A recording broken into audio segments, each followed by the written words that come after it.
Happy Thanksgiving, everybody. Welcome to Johnson City Library Storytime. Today we have a very special book about the true story of the Puppeteer of Macy's Parade. Does anybody get up on Thanksgiving morning and watch the Macy's Day Parade? Well, this is how it all came about. This is Tony Sarg. And he once said, every little movement has a meaning of its own. I wonder what that means. Let's find out. From the time he was a little boy, Tony Sarg loved to figure out how to make things move. He once said he became a puppeteer or a marionette man when he was only 6 years old. His father had asked him to feed their chickens at 6:30 in the morning every day. Tony had an idea. What if he could feed the chickens without leaving his bed? He rigged up some pulleys and ran rope from the chicken coop door to his bedroom window. That night, he spread chicken feed outside the chicken coop door. Next morning, 6:30 a.m., blah, blah, blah, blah, blah, the alarm went off and Tony pulled the rope and the door to the chicken coop opened. The chickens ate their breakfast. Tony stayed in bed, and his dad, so impressed, never made Tony do another chore. We need to invent something so we don't have to do any more chores, huh? When Tony grew up, he moved to London, where he discovered that no one was making puppets for kids anymore. So, out of wood, cloth, and string, Tony began to make puppets. He figured out ways to make his marionettes' movements so lifelike that they performed as if they were real actors. Word spread about Tony's amazing marionettes. When Tony moved to New York City, the Tony Sarg marionettes began performing on Broadway. In the heart of New York City, in Herald Square, was the biggest show on earth, R.H. Macy's department store. Macy's had heard about Tony's puppets and asked him to design a puppet parade for the store's holiday windows. So Tony made new puppets based on storybook characters and attached them to gears and pulleys to make them move. He really was clever, huh? In Macy's Wondertown windows, Tony's mechanical marionettes danced across the stage as if by magic. All day long they performed to shoppers jostling for a better look. But Macy's had an even bigger job in store for Tony. Many of the people working at Macy's were immigrants, and as the holidays approached, they missed their own holiday traditions of music and dancing in the streets. Macy's agreed to put on a parade for their employees, and they hired Tony to help. Tony, too, was an immigrant, so he loved the idea of creating a parade based on street carnivals from all over the world. He made costumes and built horse-drawn floats, and Macy's even arranged to bring bears, elephants, and camels from the Central Park Zoo.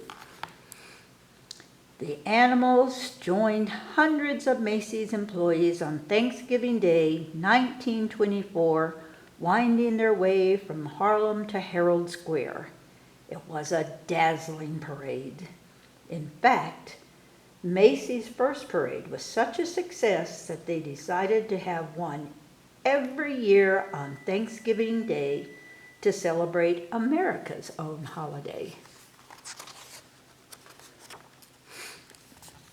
Each year the parade grew, but when Macy's brought in lions and tigers in addition to bears, elephants, and camels, the animals roared and growled and frightened the children.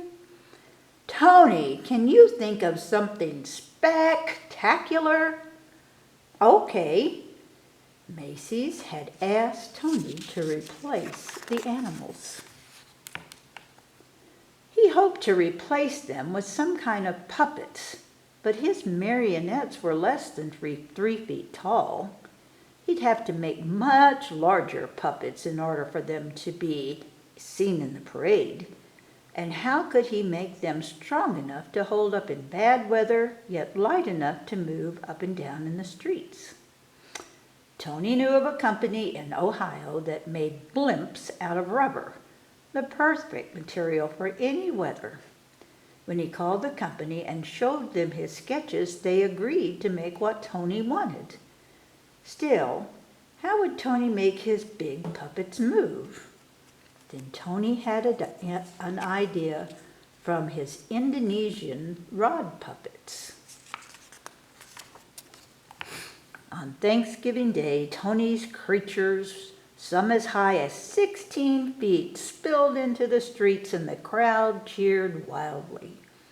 Part puppet, part balloon, the air-filled rubber bags wobbled down the avenues, propped up by wooden sticks. You see all the people it took to carry one of his big puppets? But now the sidewalks were so packed with people that only those in the front few rows could really see the parade.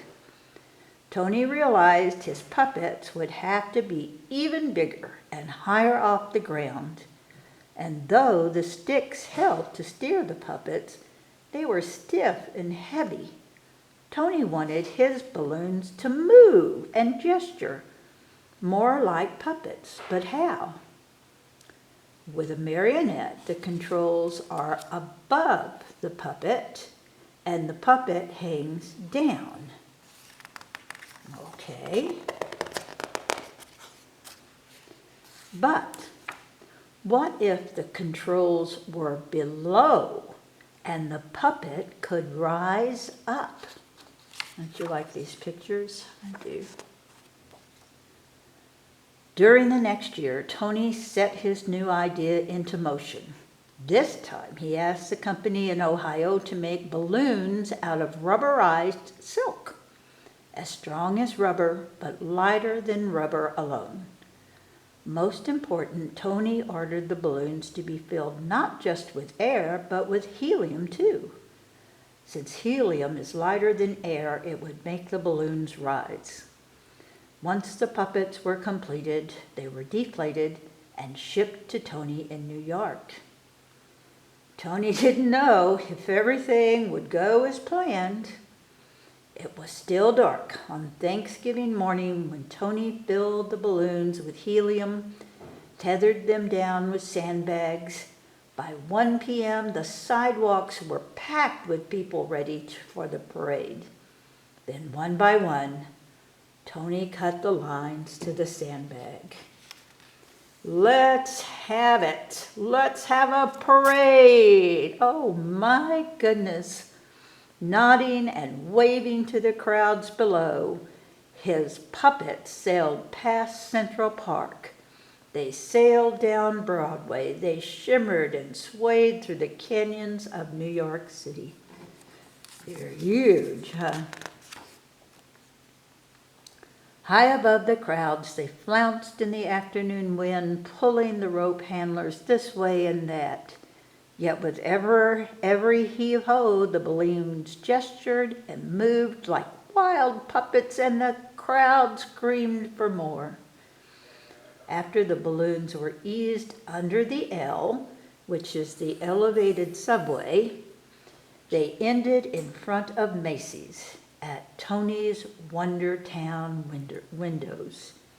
It was a parade New Yorkers would never forget. Isn't that great? And from that day on, every Thanksgiving morning, crowds have lined the sidewalks of New York City to see what new balloons would rise to the sky from Macy's famous parade. Tony Sarg, the puppeteer who loved to figure out how to make things move, had set the stage with a little rigging for a puppet to be anything anyone could imagine it would be. So if you're up early, don't forget to watch the Macy's parade this Thursday. Happy Thanksgiving. See you next time. Bye-bye.